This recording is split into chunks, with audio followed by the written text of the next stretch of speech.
You are listening to 95.7 FM WELT, Fort Wayne, Radioactive. The opinions and views expressed in this show are those of the hosts and guests only. They do not represent those of FreeThought Fort Wayne, WELT, or any other organization. Welcome to the Hoosier Humanist Hour, where we explore science, religion, culture, ethics, and community from the humanist perspective.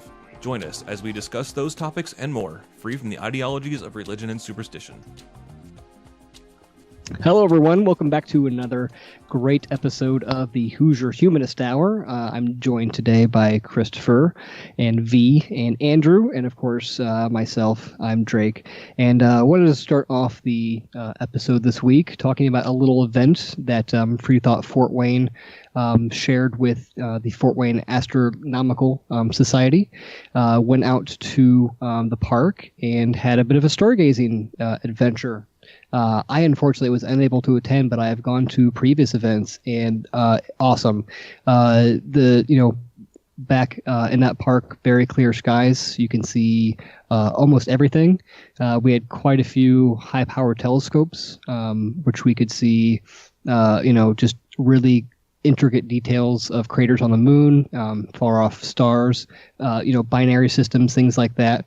And I did not see it, but my wife did see the International Space Station as it flew by. Chris, did you say you were able to go? What were some of the experiences that you had this time? Yeah, I wasn't able to see the space station, unfortunately. As I understand, that seems to be really hard to see anyway, just because of how fast that thing can move across the sky. We weren't able to see that, but we certainly were able to see a number of other cool bodies in space. We were able to see a few clusters, which is, say, local groups of stars that are kind of closely packed together.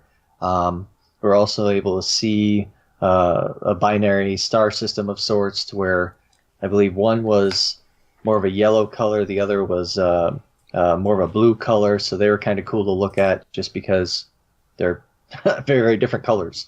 And the fact that you can see that through a telescope that you can own and sit on the ground is just phenomenal.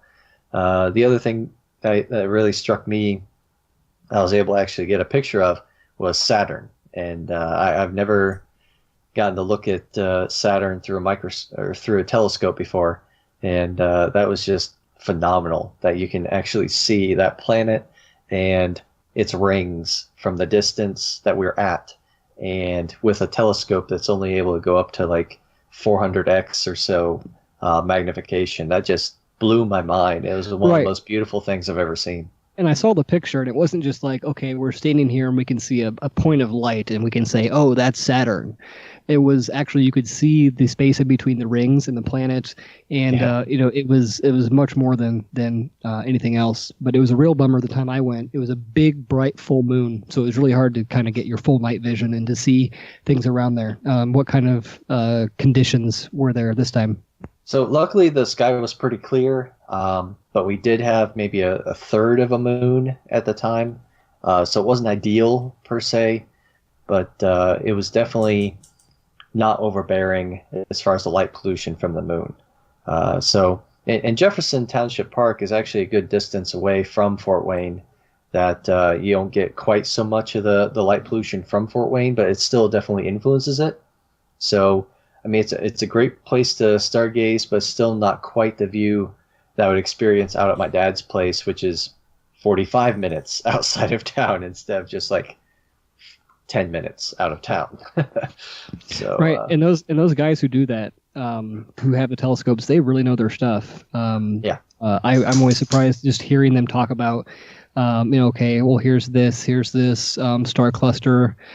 Here's how far away it is. Just all the different information that they have gathered throughout their time doing that. It's they're great resources, and it's really interesting just to hear them talk, even if you can't see anything in the sky. Yeah, and I thought it was great that they understood some of the biology behind using a telescope. I mean, normally when you hear somebody say that, you think they're crazy, because you're like, biology and telescopes, those are two different things entirely. And it's like, well, no, it's not. When it comes to viewing the stars, you have to keep in mind that our vision as primates is highly centered on daytime vision and color vision, which is to say that the center of our vision, wherever we're looking at, that particular focal point, is entirely dependent on light. So we can have enough light so we can see color and perceive color to the maximum degree. What that means is that basically the center of our vision has a lot of cones in it, which are the particular cell that detects light in the color range. The rods in your eye, however, are the particular cells that detect low levels of light, but those only detect light in the black and white kind of spectrum. As such, you have to keep that in mind when looking through a telescope to see the fainter objects, because you can't look directly at them. You have to look off to the side to use your peripheral vision, which is much better at detecting faint levels of light. And it's incredible, because for some of these clusters, some of these star clusters, you look directly at them and you're like, I might see a whiff of cloud, but I'm really not seeing anything else.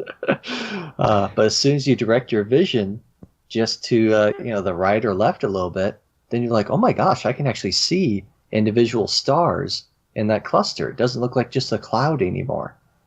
And that's really cool. I remember that from high school. I was fortunate enough to go to Northrop that had a great planetarium, and I took a class in there my junior year. Really cool. I mean, even if it is, actual just points of light being displayed onto a ceiling, really interesting stuff. And that was one of the things I talked about. If you can't see a star that I'm, referring to by looking straight at it, look to the side and use your peripheral vision to see it, and you astoundingly can see it much better. So that's very interesting. It was also nice that one of them had a high-powered laser, a green laser pointer that really could penetrate the sky, so that they could show you exactly what they were talking about, what they had in the telescope.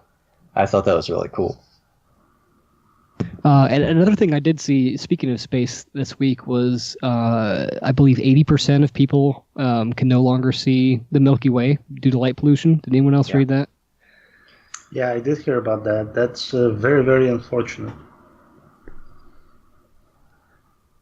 I also heard a very cool fact that is completely unrelated to anything we were just talking about, but it was Neil deGrasse Tyson that was talking. And the nearest star to us is Alpha Centauri, like 4 or 5 light years away. With current technology, we can send a ship there, and it'll arrive in about 23,000 years. So, we're not that fast. But here's the cool part. With that same speed, if we were to just keep going from star to star, it would take us 600 million years to populate the entire galaxy. Not the galaxy, the entire universe. 600 million years. So the question was, well, where are the advanced civilizations that are trying to populate the entire universe? Because they would have had 13 point some billion years, and all it would take is 600 million years with the puny technology that we have. I just thought that was fascinating. Almost saying like they may not, or at least have not yet, because they haven't been around. Is that what he's saying? It was just an excerpt of what he was talking about, so he kind of left it as an open question. Or if he answered it later on, I didn't hear it. But it's an interesting question to think about. Was that the interview that he did with Sam Harris, by chance? Oh, I have no idea. Yeah, he recently did. Neil deGrasse Tyson and Sam Harris recently sat down, and that was posted on Sam Harris's Waking Up podcast. And very interesting stuff. And they've got history that goes way back. But I want to say he touched on that a little bit. But if anyone's got a chance, I would definitely encourage you to listen to that. I will definitely check that out. I really like Neil deGrasse Tyson and Sam Harris. So. I do too. I think we're definitely harkening back to the era with Carl Sagan, and I thought that's kind of where you're going with, Chris, with the biological aspect of stars, since those stars make up the building blocks of what we on Earth and other planetary bodies are made of. So it was a pleasant surprise to think about that, and to remember Carl Sagan talking about we are all made of star stuff. Yep. In other cool cosmological news, NASA just released a bunch of pictures from Pluto, from the flyby that they had. So far, I think the spacecraft has been able to send about 60 or 70% of the data that it collected. And there was some really, really cool mountains there. And they think one of those mountains is actually a volcano, which would be crazy because there should be no volcanoes on Pluto. There are still standing. No molten material. Yeah. Well, they don't think it's active, but like nothing that big should have existed on Pluto, if I understood them correctly. So it's a bit of a mystery, is it really a volcano? And if it is, what is it doing there? And the other thing that was very cool was they were showing some of the plains. So there's these regions that are very flat, almost no craters, really, from what I could tell. And then there's like this sharp dividing line. I mean, sharp for looking at a picture. And all of a sudden you get this really mountainous region. So I guess that was kind of baffling too. Like, why is there such a sharp divide there? Like, how did what was the tectonic activity that would have created these massive mountain ranges on a planet that is not really even a planet? So just really, really cool stuff coming out. Yeah, and generally when we see cases like that, you're thinking of one of two things. Either one, that it was involved in the formation of that planetoid, so to speak, or just by the nature of Pluto, the fact that we know that it was a captured object that was not originally born from this solar system, which is why it's considered a dwarf planet anyway, because that basically means that it wasn't really born here. Really? I didn't know that. Yeah, that's kind of what they're hinting at there, because in a typical formation of a solar system, you have everything heavy coagulating at the center and everything light going out to the edges, which means that you have the gas giants further out from the sun. You have the rocky planets all in the inner ring. Okay. Everything else is a captured object.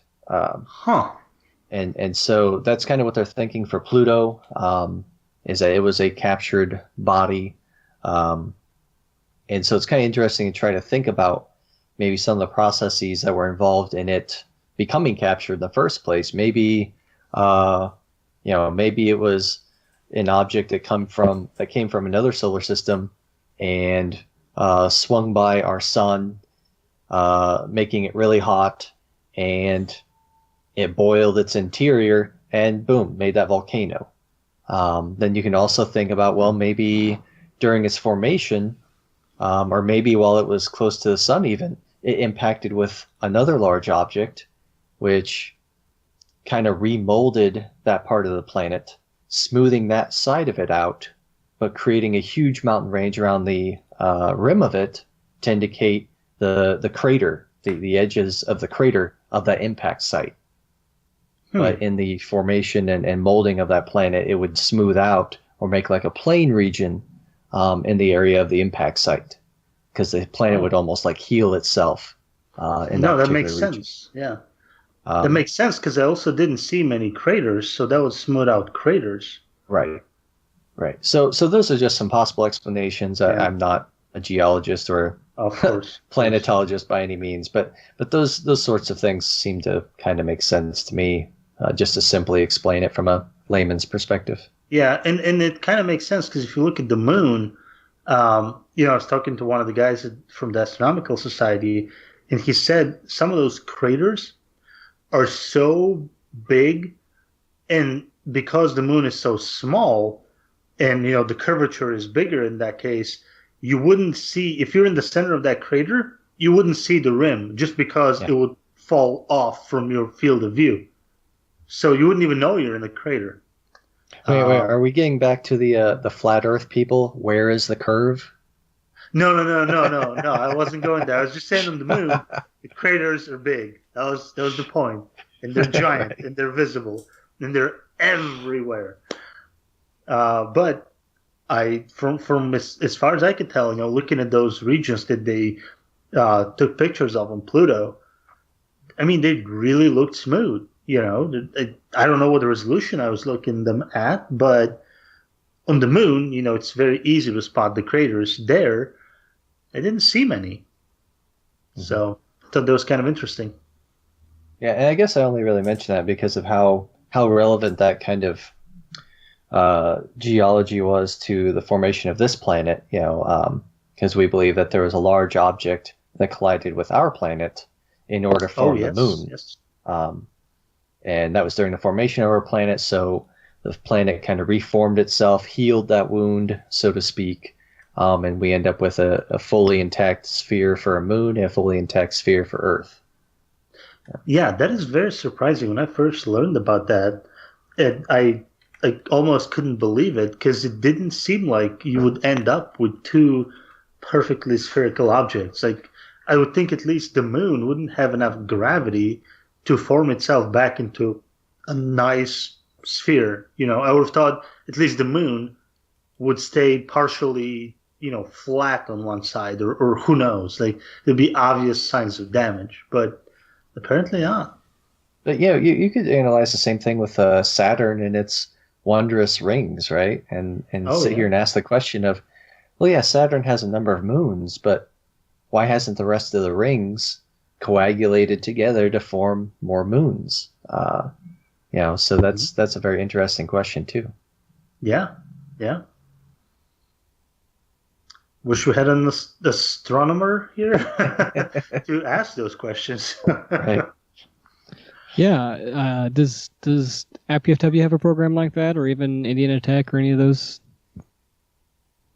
They have a physics program, but I'm gonna say, yeah, they do have active physics programs, but I'm not sure how much cosmology or theoretical physics plays into that. Well, we will keep trying. But speaking of space, of course, Earth is in space. And many people on Earth, especially those here in the United States, are talking about one big event that happened over the course of the weekend. And we're recording this on June 15th, so I'm sure that there are details that will come out eventually as the story unfolds.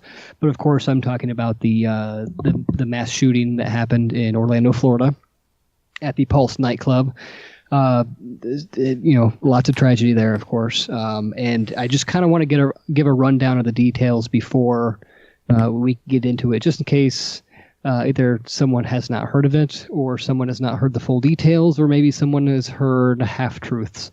But the shooter's name was Omar Mateen, and he was 29, and he was a resident of Florida. Early Sunday morning around 2 a.m., he went into the Pulse nightclub, where about 300 people were there. He fired about 202 rounds over the course of 7 minutes of most of the shooting, and then also during a fight with the police and the SWAT team once they eventually showed up. He killed about 50 people. I've seen reports between 49 and 50, and he injured at least 53. An undercover cop heard the gunshots of the nightclub. He was actually in the area investigating some undercover drinking, and he heard the shots, and he ran in and engaged Omar with his gun. Omar then retreated into the bathroom with hostages, and he was there for 3 hours. During that time, he called 911 3 times, 2 of which he hung up before he talked to an operator. And the last time, he talked to the operator and at one point declared that the act was for ISIS, tying that to a terrorist group. So after the 3-hour standoff, of course, the cops were there. They brought in negotiators and the SWAT team. He talked to negotiators 3 times, and they said he was calm, but he continued to make his point that he was there, and his plan was to kill more people. Eventually, the SWAT team used explosives and other devices to really to bust big holes in the walls of the bathroom where he was hiding, where he had about 15 to 20 hostages. Once those holes were established, hostages went out. They went in to get him. They brought him out, and he did fire a couple shots, one of which hit an officer in the helmet. And then the police actually shot him several times, and he died. The two guns that they report to have had on him was a Sig Sauer MCX, which is not unlike an AR-15, and a Glock semi-automatic 9mm pistol. From what we know now, his wife knew of the plans. She helped him scout some other locations, one of which was including, the Disney park that is there in Florida as well. And they've also found that there were several gay dating apps on his cell phone. Don't know if that was of his, preference, or if he was scouting out to try to find some people in that community in order to kind of get a foot in. But I've also seen interviews with the bar owner that said that he would go there a couple times a month, and he would disappear for a few weeks, and he would come back. So it was definitely someone who had been in the area and had been to that scene multiple times before the act.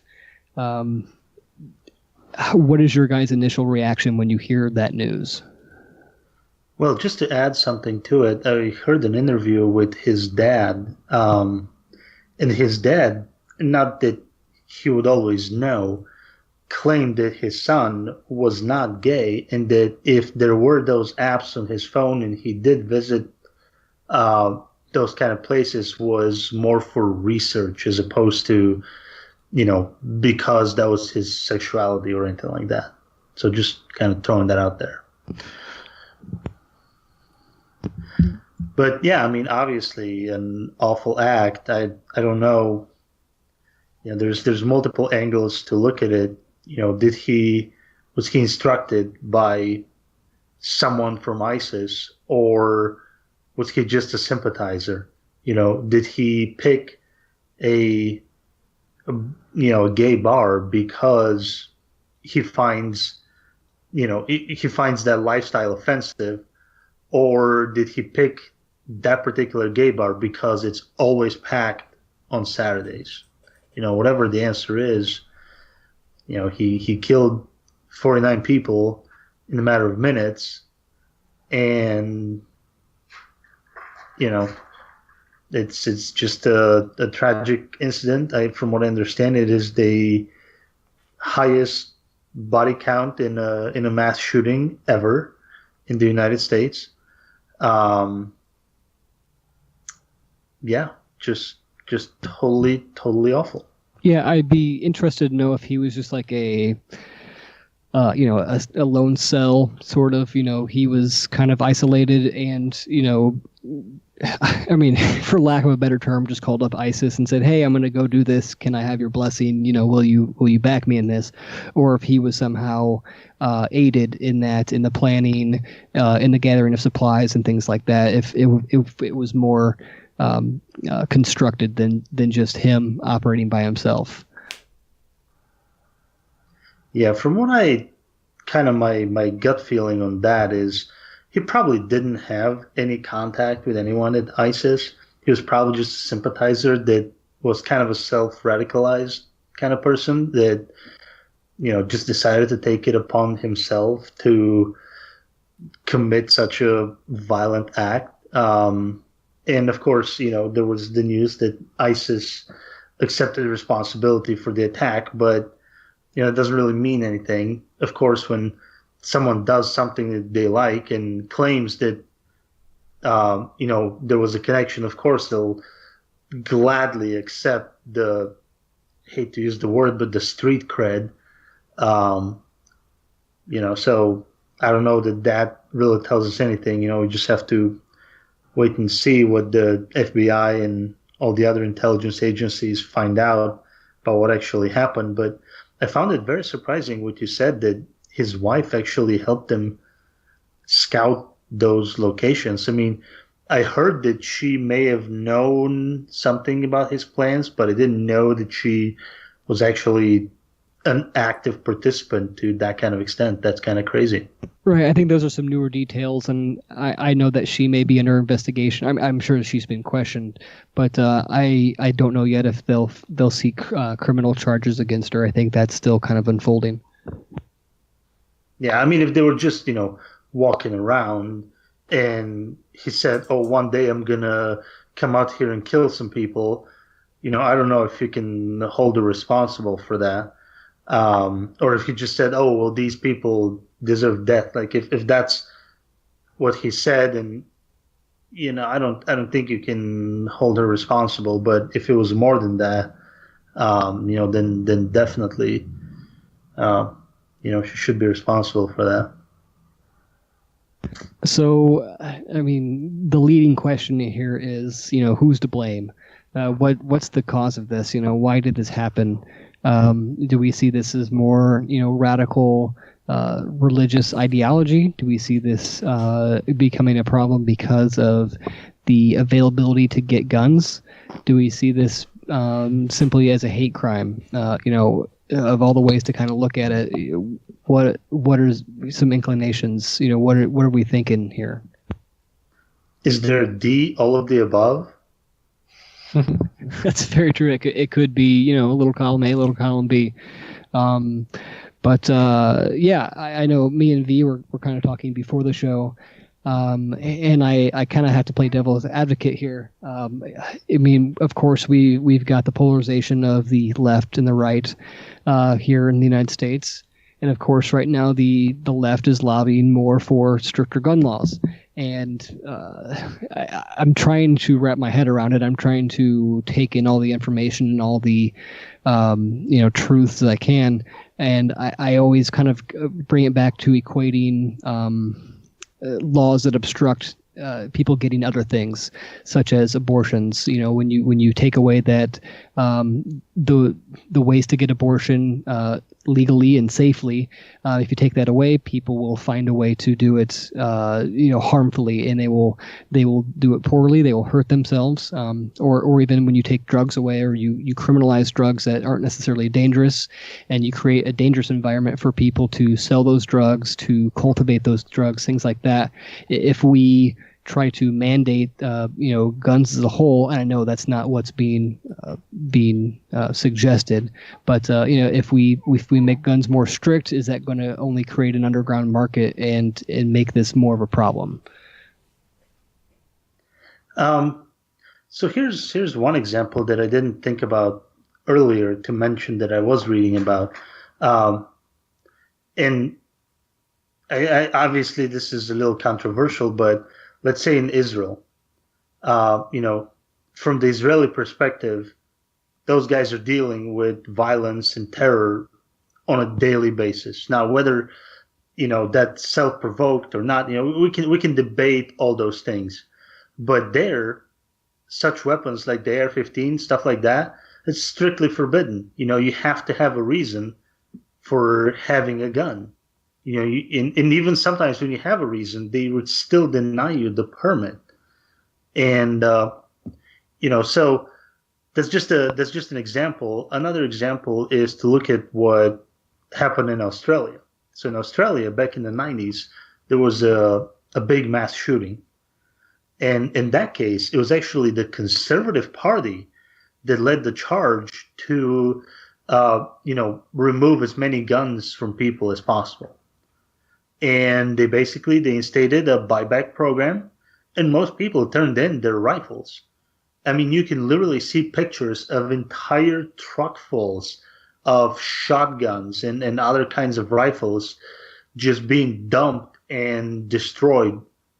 And they haven't had a mass shooting since, which is kind of an interesting data point.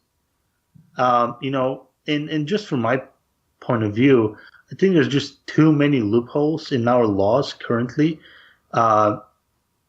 to say that people are adequately defended, that we have a good balance of, well, we have this right by the Constitution, but we also have the requirement for government to protect us. And, so there's a lot of conflicts there that they have to be balanced against each other. No right is absolute. all that.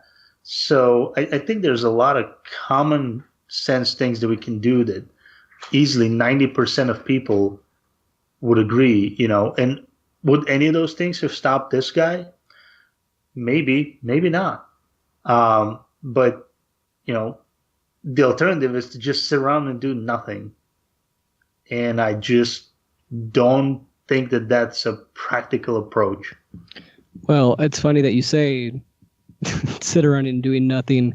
I see that a major response to this is that we should pray. It's such a tragedy. Let's pray. Let's pray that it doesn't happen again. Let's pray that, the families are healed. And we get to this point where this sort of event keeps happening. At what point do we blame society? Do we blame, radicals, or do we blame the prayer? I mean, at what point do we realize that solution is not adequate? To quote, I believe it was Dan Barker, nothing fails like prayer. Yes, Dan Barker of the Freedom from Religion Foundation. Yes. Real smart guy. I can, if I can suggest to people, it would be beneficial to look him up. But yeah, I mean, it's not an effective strategy towards preventing gun violence. Prayer, that is. Nobody has ever used prayer and they've prevented another shooting. No gunner has stopped midway because somebody prayed. People may believe that, but there's no evidence for it. Right, and you kind of ask them, did God have the power to stop this? And if they answer no, then he's not all powerful. If they answer yes, then you have to wonder why he allowed it. If he knew it was going to happen, if he's an all-knowing being and he's all powerful, then why do this? And if you say it's to test us, if he's all-knowing, then he knows our hearts and our wills, and there's nothing to test because he knows that. So it's an interesting loophole in reason when you try to really get down to the bottom of it. You say this happens for a reason, but what reason is it? Is it a benevolent reason? Is it just because we're being tested for some test we've already failed? What is it doing? Why are we praying? Is it really just passing it off, passing the buck and saying, well, we don't really want to take the steps to find a solution. We don't really want to take the steps to make this never happen again. We'll just put it in the hands of a higher power and say we did something about it. Well, just to kind of put it in a little different perspective, I mean, going off of what you were just saying, let's say you're a person and you encounter some horrific act about to be committed by another person. Whether it's you see someone about to rape a girl, or you see, I mean, you're certain that rape is going to be committed. The girl is screaming, the guy's got his pants down. Let's say it's, somebody's got a knife and he has put it at the throat of someone else, or a gun to their head, or any of those type of scenarios. And, what the religious claim is that God basically says, go ahead and do this act. When you're done, I'm going to punish you. I'm going to throw you in hell. If a person did that, if a person said, go ahead and, slash his throat, and when you do, I'm going to punish you, or go ahead and, rape that girl, and I'm going to punish you, you would think that person is a monster. You would think there's the most horrible psychopath.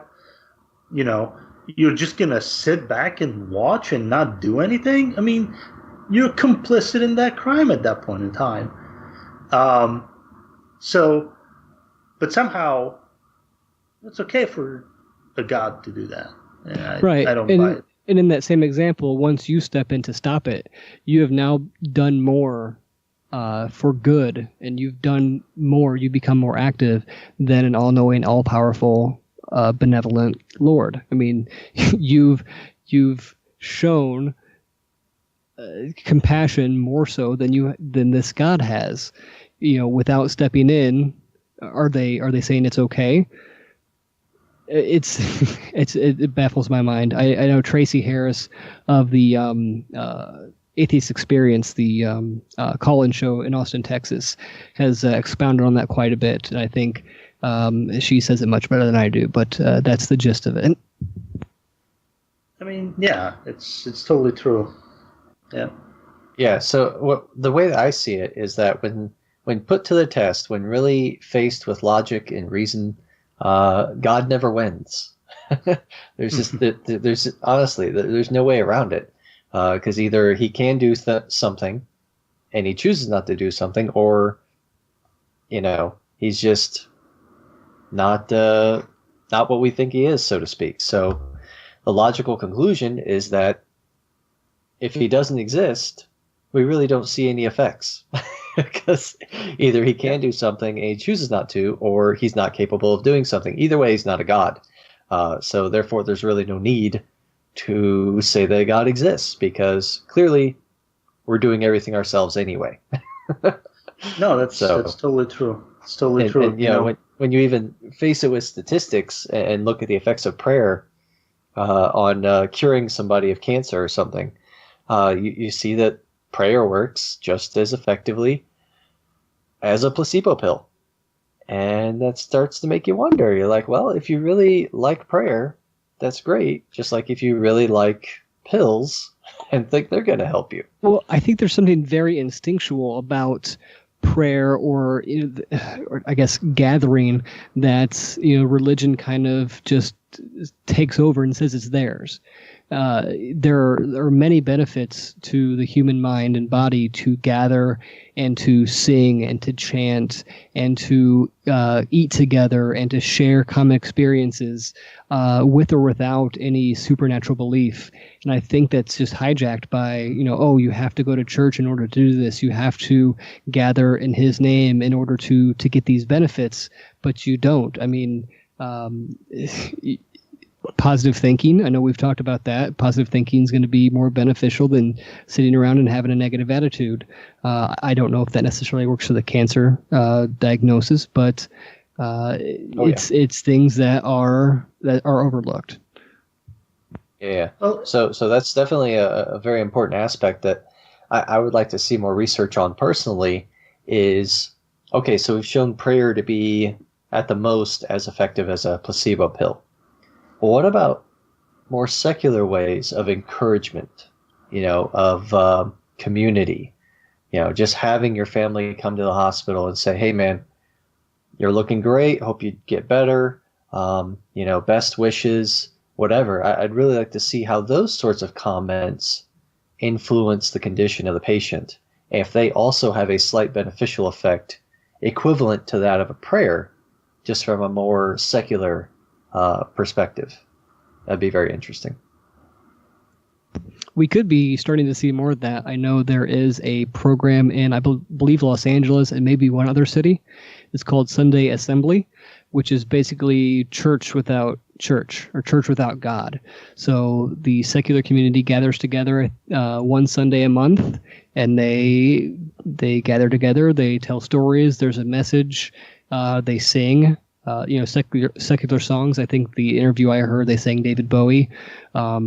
So maybe down the line we can kind of take that back and kind of really focus in on that communal living again. Yeah, and go ahead. Sorry, go ahead. I was just going to say, that's why we created the FreeThought Fort Wayne group, is to kind of create that sense of community among people. But even at that secular church, if I can even call it that you just talked about, people don't pray thinking that they have done something about gun violence.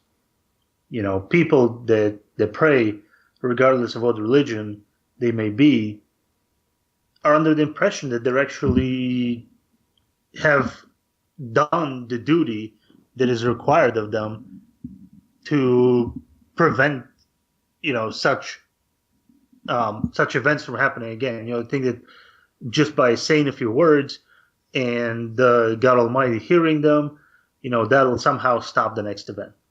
And I mean, I suppose they can say, well, you don't know what would have happened if we didn't pray. And, okay, you can't prove that there wouldn't have been another 10 mass shootings if they didn't pray, but, they keep happening at very regular intervals despite all the praying. So, at least we don't delude ourselves that by just thinking and saying something will improve the situation. We know that deeds are needed. Actual actions needs to be taken. Right. I'm glad you say that. I actually have a quote that goes along with that, and this is a quote by Mr. Rogers, who is a beloved kids television show host for many years, and it reads as this: "When I was a boy, and I would see scary things in the news, my mother would say to me, 'Look for the helpers.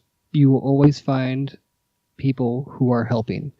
And I think that is very strong, and I think you are seeing that in the community now in Orlando when you have lines for hours lined up around city blocks to donate blood to help those who were injured and who need that. When you see people gather together to carry people out, people who are brave enough to go back in to help the injured. I think that is really the core of helping in humanism and togetherness and community, and I think that is very strong, and I don't think that those people get enough credit. Yeah, I mean, at the risk of sounding cheesy, I am proud of the people of Orlando that they did line up at the Red Cross to donate blood in the hospitals and all that, because that's how we show the terrorists that they're not winning this. I mean, they'll have a few quote unquote wins here and there, but they're not going to win this.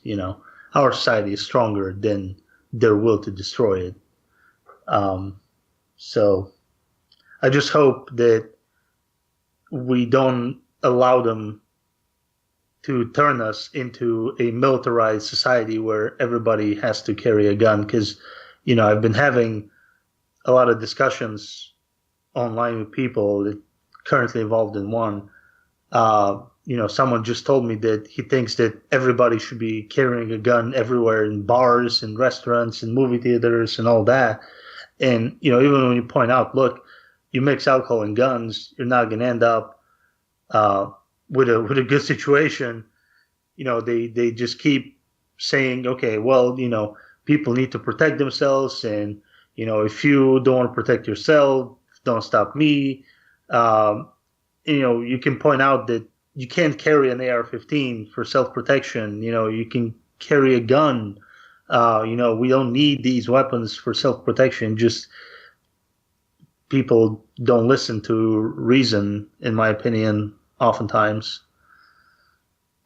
It's a good point. I know, people say, let's take guns out. I'm an advocate for responsible gun ownership, and it's a good point you brought up. Alcohol and drugs and things of that nature. Histories of domestic abuse. Those things really distract and take away from the responsibility of having a gun. I mean, you have a machine that can kill in an instant at your power.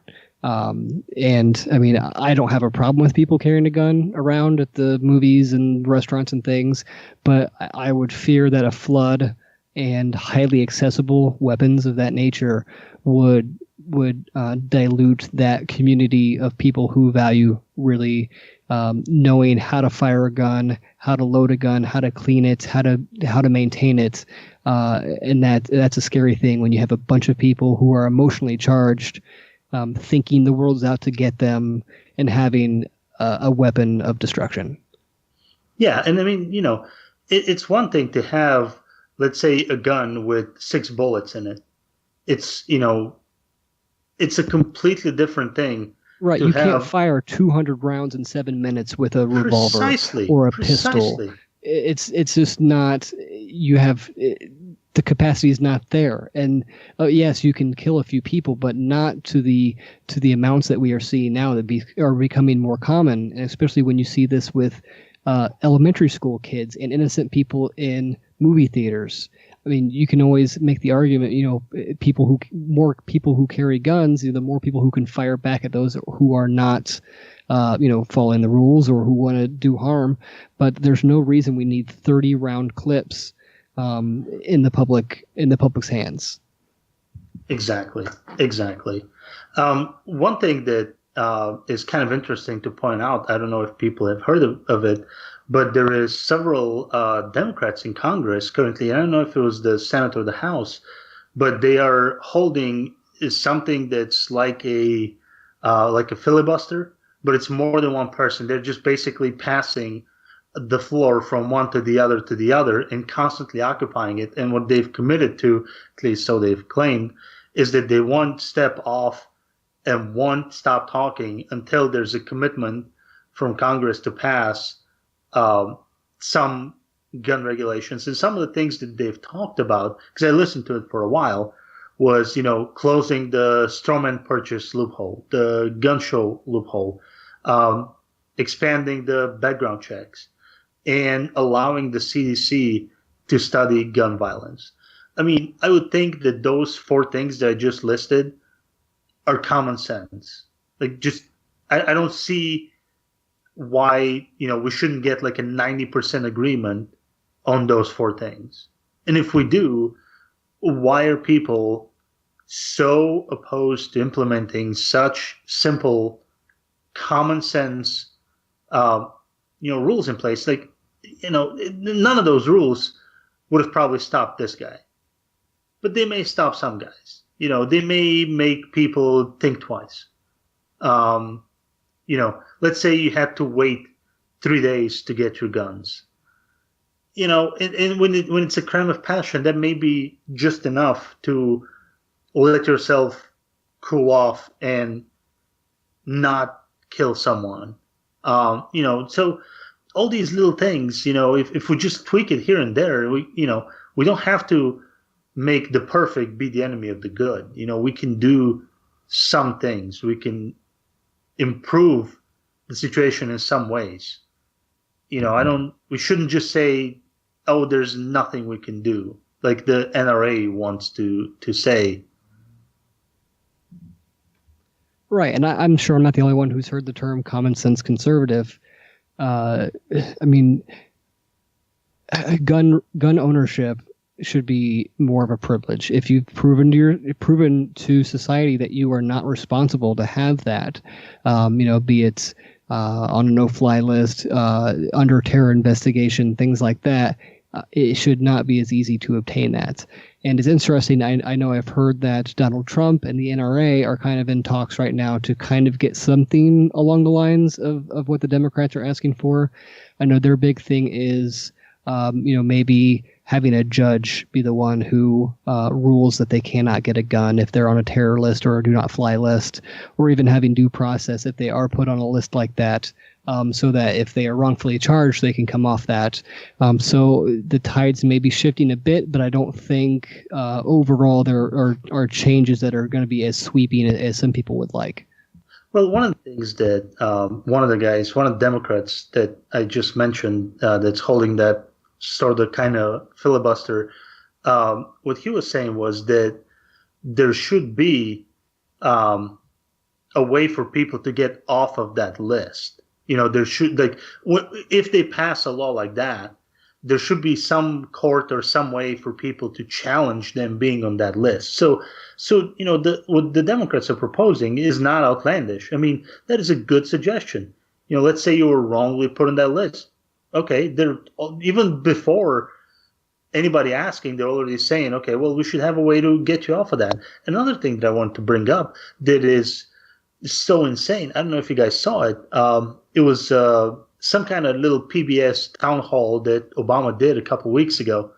And at the end of it, this guy came up, and you can probably find this on YouTube, and asked Obama point blank, like, why are you trying to take away the guns from responsible gun owners who just want to protect themselves? And, the same tired old argument that we hear all the time.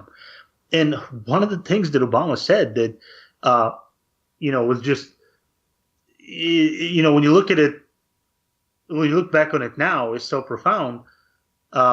He was saying that same day when he was doing that little town hall meeting, he came from a briefing where they discussed a known ISIS sympathizer, somebody that had been on the ISIS website that sympathized with their ideology and all that. And he said that, they talked about the fact that they could put that person on a no-fly list, but they could not put that person on a list where they are forbidden to buy guns. And that's just crazy. Was it this particular guy that he was talking about? I don't know. If it was, it just shows that we should be able to do that. And if it wasn't, it just shows that we have another guy that's the same as this guy, Omar Mateen, that is still out there, that wants to do the exact same thing, and we cannot stop him from buying a gun. That is just crazy. Looking back on it, him saying those words, and just days later, we have the exact same case that he was talking about actually happen, and happen to be the biggest mass shooting in the U.S. history. I mean, I don't know. I think that's kind of crazy, and we should, even conservatives should reconsider their position. I think it's kind of interesting looking at some of the data behind some of these aspects. In particular, we can look at the Clinton assault weapons ban, which actually took place 1994 to 2004. And that was a ban that was in place to put a high level cap, or a low level cap, I should say, on high capacity magazines. I believe that limited magazines to about 10 rounds per magazine. And it's interesting when we look at that, because when we look at the statistics behind it, we see that it really didn't have any impact on crime during that period.